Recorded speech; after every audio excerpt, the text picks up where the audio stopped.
yesterday. Okay. So in the spirit of yesterday, our yearly the guys conference is called KINGSMEN. And this morning I want to share with you on the subject of KINGSMEN.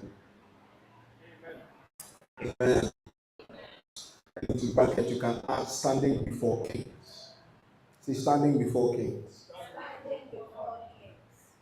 So our subject this morning is KINGSMEN, standing before kings. But today I'm not talking to men alone or boys alone. I'm talking to everyone. We're going to read Esther chapter 1. It's quite a long reading. To read verse 1 to 14. So anyone is good for now. So Esther chapter 1, let's open our Bibles to Esther chapter 1, verses 1 to 14.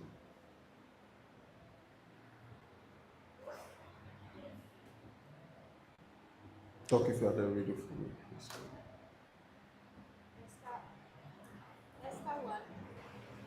Esther 1, continue, just read. The mic will come on. Esther 1, verse 1 to 14. Yeah.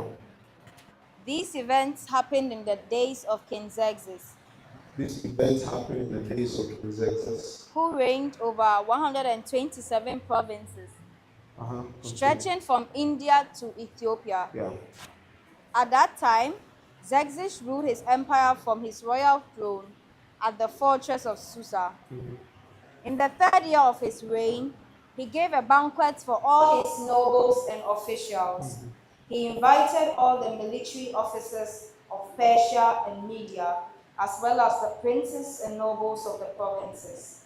The celebration lasted 180 days, a tremendous display of the opulent wealth of his empire and the pomp and splendor of his majesty.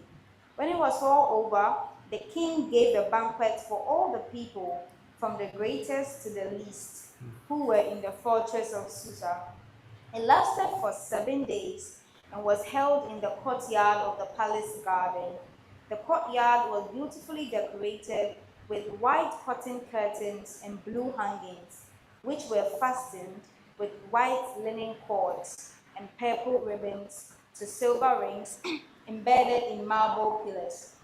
Gold and silver couches stood on a mosaic pavement of porphyry, marble, mother of pearl, and other costly stones.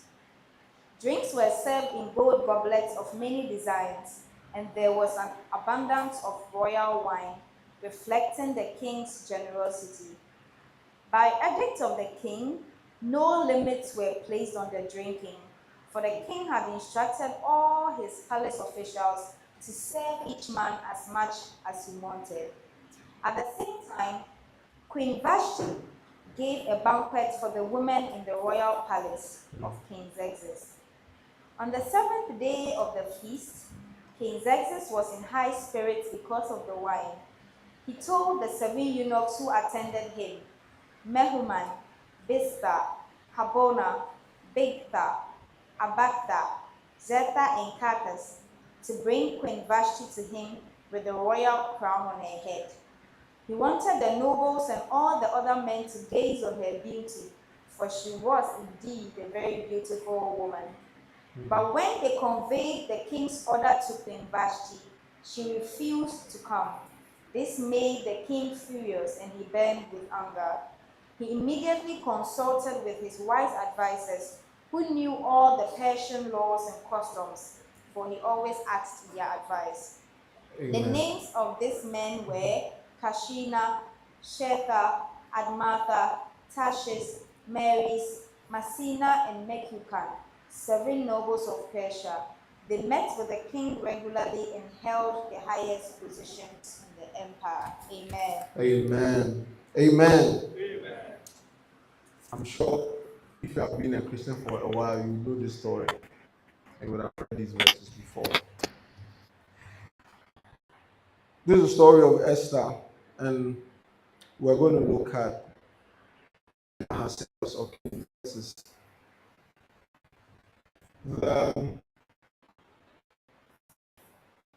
Ahasuerus or Xerxes was very, very see from the beginning of the chapter. His kingdom was straight from India to Ethiopia. Can you imagine? Yes. In Ethiopia, according to a comment I read somewhere, that at that time constituted about 50 million people. And that will represent about 44% of the world. So one person was in charge of 44% of the world. Can you imagine? Yeah, one person was in charge of 44% of the then known world. That is how great or how far his power stretched. Right? And he was so wealthy that he threw a party for 100 days. And the party was not because he wanted to feed people. The party was to show them how wealthy he was. Yes, they say, oh, come and look at the things I have. He's putting it on display. And by when you can eat, when you are eating to eat as much as you can, drink. There's no limit. There's no one cup, no one man, one seat. Drink as much as you can, eat as much as you can, just to prove a point to you that I can. That is how wealthy, how great Xerxes was, right? Unlimited wealth, unlimited power, unlimited wealth, unlimited power. He had everything. But you learn something about him, a very key detail, which is in verse 13, which I want to show you. That in his excitement,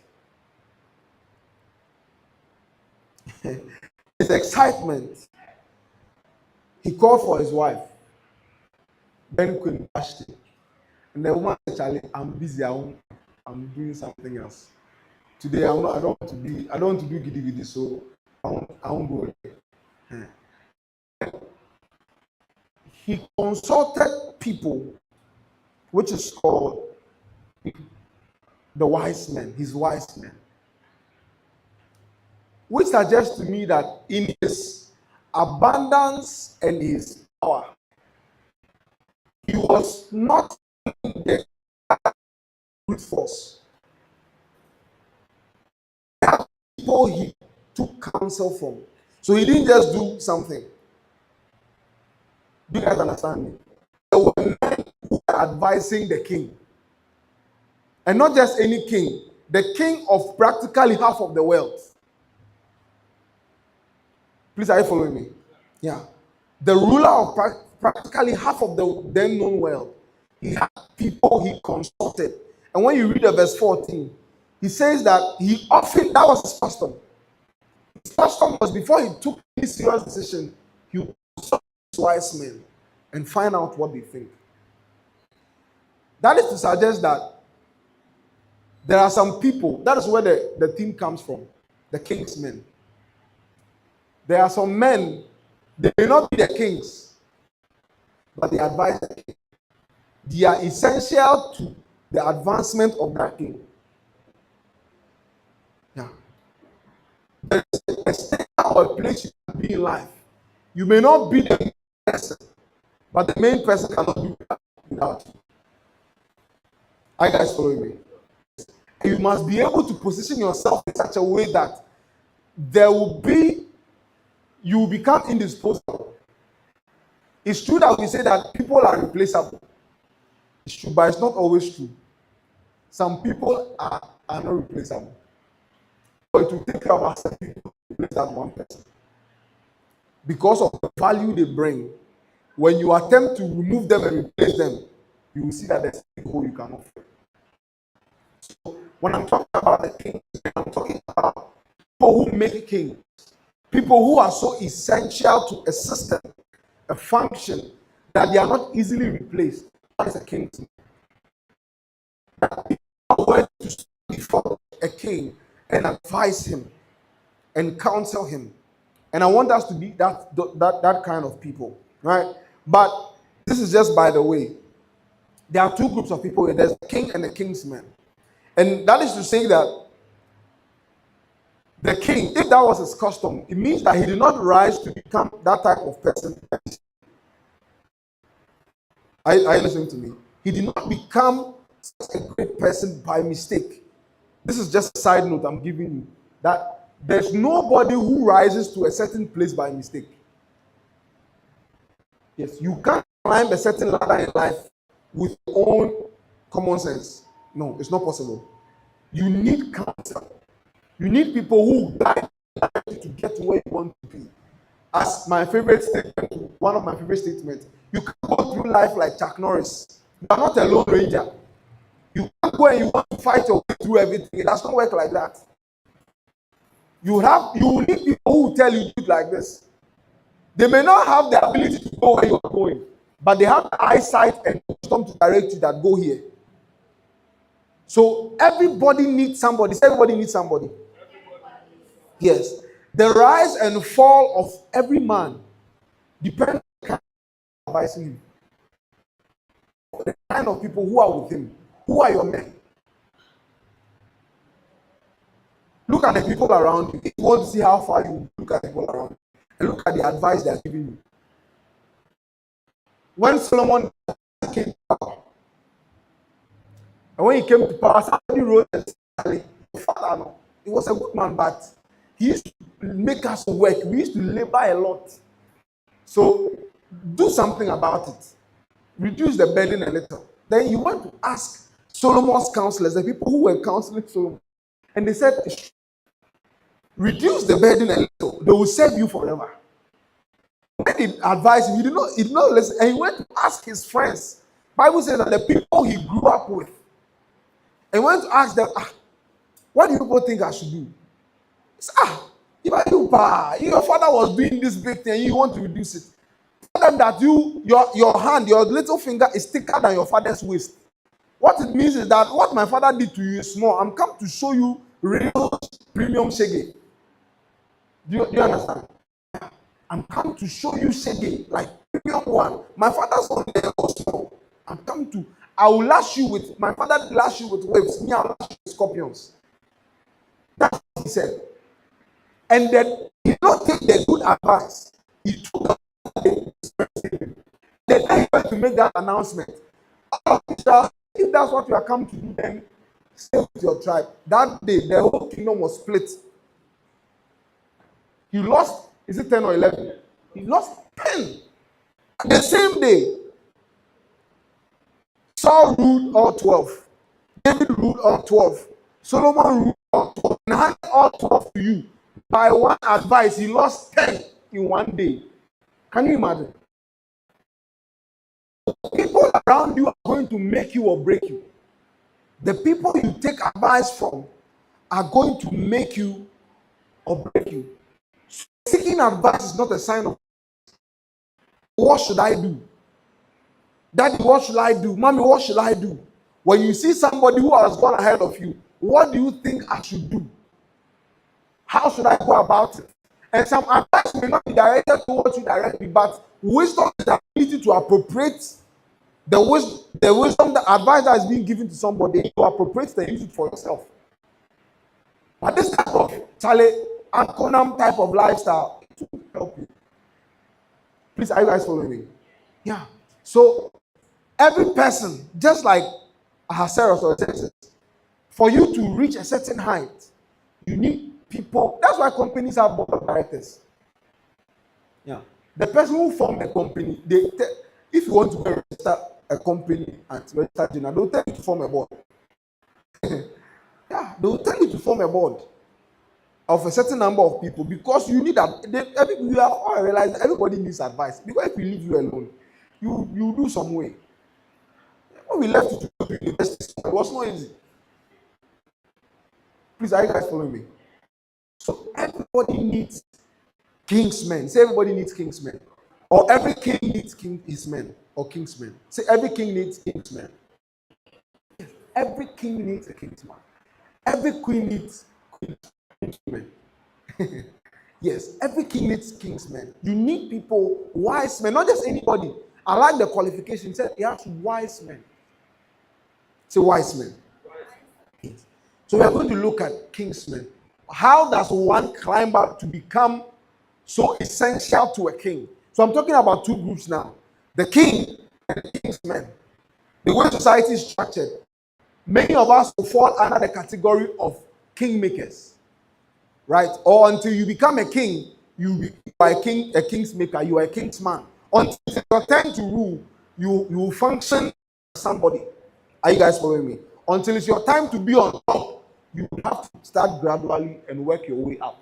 And that process, you have to be essential to a system. So let's look at the trade. Go back to 13. Let me read the King James. It says that, then the king said to the wise men, which knew the times, for so was the king's manner towards all that knew law and judgment. A wise man, when the Hebrew man writes and talks about wisdom, often he's talking about practicality, the ability to be practical, that's number one, or to be skilled. When he says somebody is wise, he's talking about that the person's skill in an area. So when God gave Moses the blueprint to make the temple, in those passages, he talks about how God gave wisdom to a man named Bezalel to be able to be skillful in doing certain acts. So wisdom is very practical. It has to do with the ability to make something out of nothing, or being able to master area. Are you guys following me? So number one, a wise man or a king's man who is a wise man is one who has mastered an expertise.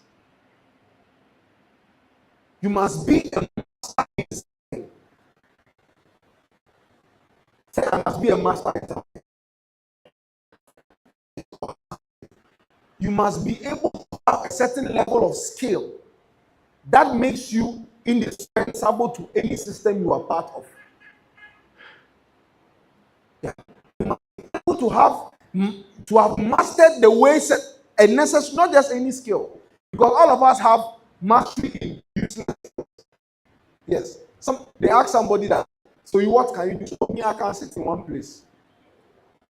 Give me a chair and I can sit there for hours. Skill. Don't make you a CEO of a company. But it's a skill. Some of us can't sit in one place. I know somebody who is here right now. If we can't sit in one place, there's something to him.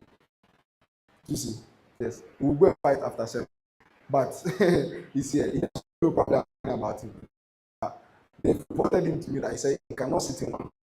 So he does not have that skill. The point I'm trying to make is that for you to be essential to a system, right, you must have a certain ability that very few people can compete with. Don't settle for mediocrity. Say, don't settle for mediocrity. Yeah.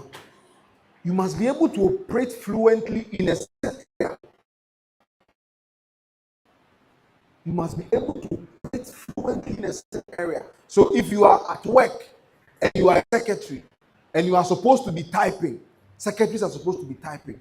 You should make sure that if you are not the best, you are amongst one of the best when it comes to the typing. You don't say, oh, there's 10 of us, even if I'm not good, nobody will see. It's false thinking. You become easily dispensable. When we are looking for somebody to sack, you are the first person you will sack. If you say, oh, God has failed me, it's not God. It's that you are not useful to the system. Yeah. The systems of this world, or the systems that make men great, is a very ruthless system. It's not compassionate. It deals with skill. So when the king is about to make a decision, I want to invade this territory, what should I do? And they're asking for military advice. All the wise men who are sitting there, if you come to the table and you are come to give funny advice, look at what is this one doing here? Immediately away, you are fired. When you go fighting for why? So the house people. Chewa and her siblings are following me. It's not true. It's not the job, you don't know how to do it. Are you guys following me? So the practical ability to do what is needed to have mastery over whatever you are doing. As a pastor, I need to develop mastery in my ability to deliver a sermon. I have to develop mastery in how to pastor a church. Because I can pray and pray, God, let the people come. Go and do evangelism. And when they come and sit down and it's time to feed them, you have nothing to say. So, Charlie, you are doing well, but I can't stay here. You see, do you understand what I'm trying to say? Whatever you are, all the people that Ahasuerus was dealing with were not just meek people. They had ability. And they had mastery. It says that they knew, they had knowledge in law and judgment. So when it comes to governance, they were masters of governance.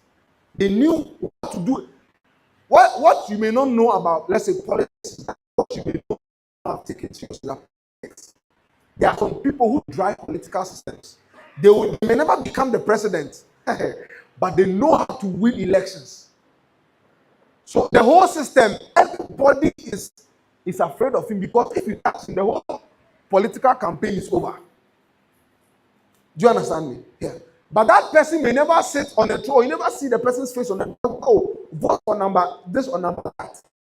But they have the mastery of winning elections, and they have the ear of the president or the presidential candidate. So, but this guy, who you see that every day, don't play with him. He's a master. The game that everybody's playing. Yeah, he's a master. One of my, I can't say all the details, so I don't know if it's essential to say the story. But I know somebody who is into politics, and in his party, there's one man inside. He died recently. He said that guy, he's the reason why they win elections. Yeah, he said he's a master. He will give you the blueprint. Do this, do that. To pick. He knows the last time they lost an election, that guy was not involved. And all of them knew when he was not involved, they lost. So this time they were wild that he will be part of it. And his face was not on the ballot paper to be voted for. So for you to become essential to whatever system, a company, a church, whatever school, a group, any group, you must be able to have mastery. You must be skillful. You must be practical. And not just anything, but relevant. A relevant skill to the whole thing. Because if you are running, if Elder is running a school here, my ability to play football does not help the school to grow. Yeah, I may be the best player in the world, Charlie. I have all the skills. All you can do for me is actually go and find some academy or something and go and play. If I'm older than academy, go and find something and play. But the school running, it has. But there comes another person. Let's say Ken who has a degree in administration and knows how to order things. So when he comes and he sees him, so I want you to become, let's say, a front desk person. And in being the front desk person, he sees his administrative ability, right? He sees his administrative ability. You guys, give me your attention. He sees his administrative ability. He says, okay, I can make you an assistant. And you take care of clothes and say, okay, I want to do this. How do you think we should do it? Oh, do this and do that and do that. Then somebody will say, but this guy, he just came. Why is it all of a sudden he's always working with director of the school?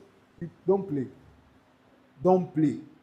Because what he has, the skill he has, everybody there does not have it.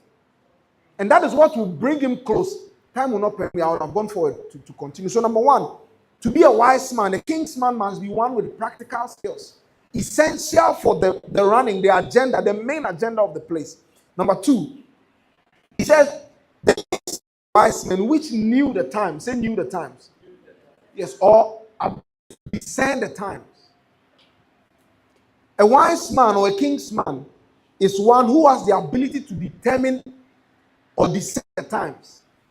What do I mean by discern? It means to detect or recognize or understand existing differences. When a change occurs, your ability to see, something has changed, and to adapt.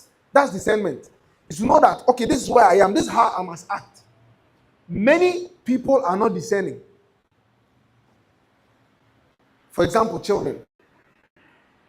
When a serious meeting is happening, a child can just run into the room and be shouting, hey, he cannot discern that I can shout outside, but here we don't shout. Everybody will be looking at you, laughing and say, oh, you don't know what you are doing. Do you get? It's because of a lack of discernment. He has not been able to adapt. He was playing outside and his brother was chasing him. Outside he could shout and laugh and play. But when he entered the boardroom, the environment had changed. And he was supposed to act differently, but discernment did not let him know that here we don't jump and laugh. So a kingsman is the one who has the ability to detect changes. That, okay, this is where the trends are going. So I must be able to adapt to make sure that the thing we are running does not die. Many kingdoms have collapsed because the people who were in charge of it suddenly lost discernment. Many empires, all of the great empires and kingdoms that rose, is that when they become prosperous and they are enjoying the thing, suddenly the food and the drinks and the money blinds them. It blocks their ears. It's the same with politics. When a political party comes to power, you say they are doing well, and they are doing well, they are flourishing. Suddenly the praises begin to come. Then they begin to, they lose all of discernment. So when the people are shouting, this is not, then they are like, what are these people saying?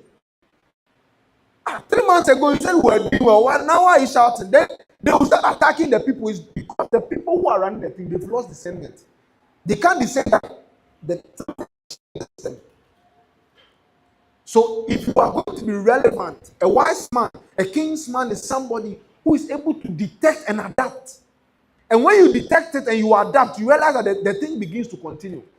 I said something a few weeks ago. I said, Dr. Otado said, when we start, I don't remember exactly the context, how he was saying, but he knew at the beginning of starting that, he was saying that anything that spoils a church, that maybe a church will be there and after many years to die out, it usually starts at the beginning. So your ability to discern that this thing that has started here, it will spoil the church 40 years to come and deal with it then. That's what will save the church. So the church will be there for 100 years. So say, Charlie, you guys have tried though. They didn't try at the 100th year. They did it at year 1. So discern has saved the thing, has made it.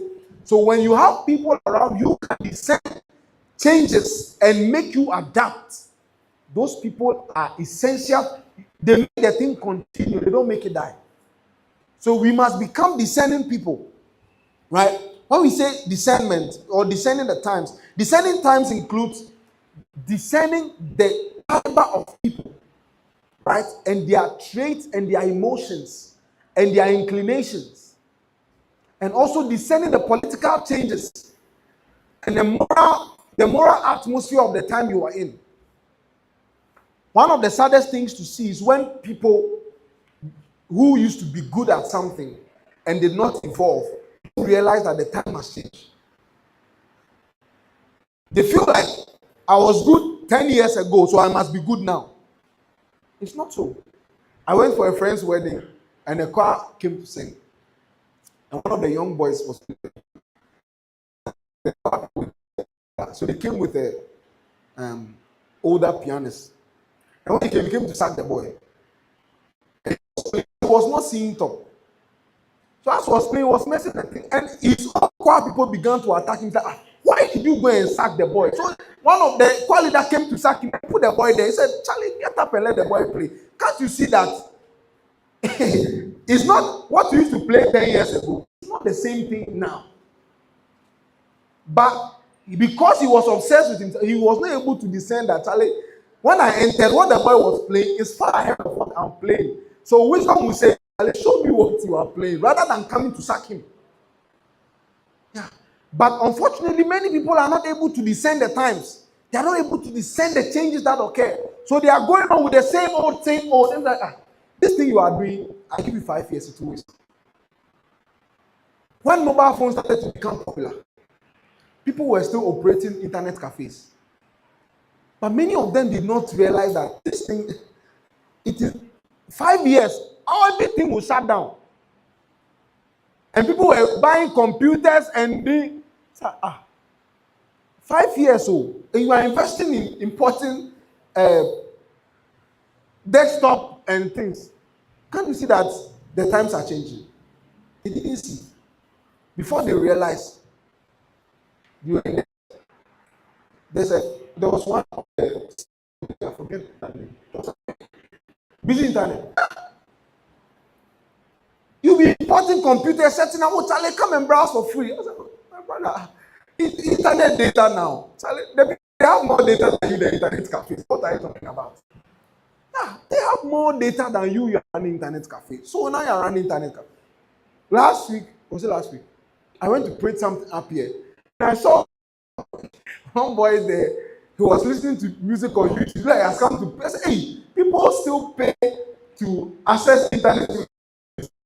That's so 2005, 2007. Yeah, but nobody who here went to internet cafe. It does not happen. But unfortunately, many of the people who run such companies, and they didn't have people to advise them that the times are changing. So change. Better something else than what you are doing. A better example is this Nokia thing. I always talk about Nokia. When phones going to Android and things, Nokia refused. And Nokia was the biggest phone company in the world. Biggest. Who use Samsung? Samsung, if you do crap, but you need them to do TVs. Yeah, they were not big phones. But when everybody was switching to Android, Nokia said, Udeshi, we won't change. Stubborn Academy. He's there. Before they realized it's finished. When people were switching to Android and were going to iOS, they said they want to go and use Windows. Hey, what is this? And it never took off. But I don't know if it was pride or what. That no, we won't follow the trend. My brother will be there. The company will die. Thankfully, I think they ventured making some money now. Yeah. So the ability to discern the times, say discern the times. Yes, and make the necessary adjustment. Watch when you are inside a company, when you are inside a church, when you are inside a family, whatever thing you are part of, be discerning. Be able to read what is going on. Be able to watch. And I'm not even come to the spiritual side of it. It's just physical. The ability to see and learn what is going on and adapt. When media was becoming social, some of these newspapers, instead of them to quickly run and go online, they were still printing hard copies and fighting with online. They said, no, we don't do that. Go online and make sure that the people who are buying your newspaper subscribe them online. Before everybody will come there, you have people there waiting for you. But unfortunately, many of our local papers didn't do that. And these bloggers and things came to cover them. Now, we don't know. When was the last time you read a newspaper or saw one? Newspapers were everywhere. You know how big newspaper business was? It used to deliver newspaper at your doorstep. It's finished. You know what is going on in the world. But if I want to know what is going on, I just take my phone. I'm going online, I'm going to Instagram, I'm going to Facebook. I know. Yeah. And it is still changing. It is still changing. It's becoming more personal. It's becoming blogs and podcasts and things. So what do you think you should do as a media place? You to enter there. It's simple. But it will take a discerning person to advise that company that go here. And when that person's advice works, that person, they can't easily say, I'm firing you. No. You have become a kingmaker. You have made them who they are, so they can't throw you away. It's a value system. Amen. Yeah. So a person who is a kingsman, somebody who is essential to any system, is one who discerns times. Discern the kind of people you are dealing with. Even in church administration and church running. The times have changed. The way preaching is changed. The way preaching is, it has changed. Now the young people, they like a certain type of preacher. So you have to not to change the message, but adapt in a certain way to them.